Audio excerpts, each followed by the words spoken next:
But with judicial foreclosures, you have a little bit longer time frame in process. Cost for judicial foreclosure, $2,500, $3,500 less, usually depending on what state it's in. Most of the judicial foreclosure states are east of the Mississippi. And in the longer states that have the longer foreclosure time frame, you'll get a little bit of a cheaper price point because you're buying in those states like New York, which takes you 2 to 3 years to foreclose. If you want to buy there, fine, you should get a little bit better price than say you're buying like in Austin, Texas, or Texas, which is a non-judicial foreclosure and a fast foreclosure state. Non-judicial foreclosures, shorter time frames, anywhere like 21 days here in Texas to like 120 days like in Oklahoma. Okay, pretty fast, less expensive. Here in Texas, I can foreclose for about $1,000 to $1,500. A lot of those are west of the Mississippi.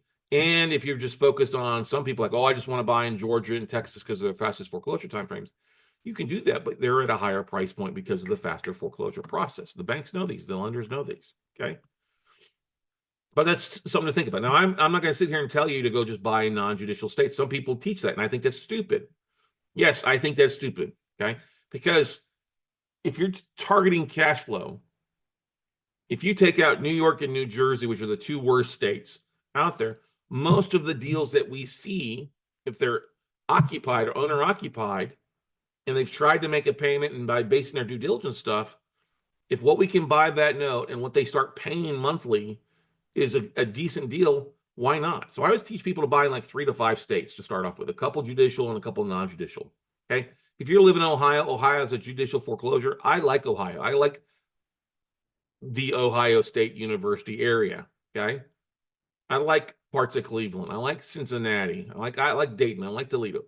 Ohio's got a great market. And then also, if you look across the border to Michigan, Michigan is a non-judicial foreclosure state. Lots of great stuff up there. You don't have to buy, in the slums of Detroit. There are plenty of other great cities in Michigan. So get an idea to look at those 3 to 5 states. All right. If you're down in Florida, Florida is a great market, but it's also a judicial foreclosure state. And there's some other things that are causing things to be a little bit harder there. Insurance, property taxes are going up and things. It's getting a little bit more expensive than it used to be back in the day. All right. I'm not going to sit here and roll off what every state is. That is something that you can use the tool Google for. All right. Now, licensing requirements. This is a question I get all the time.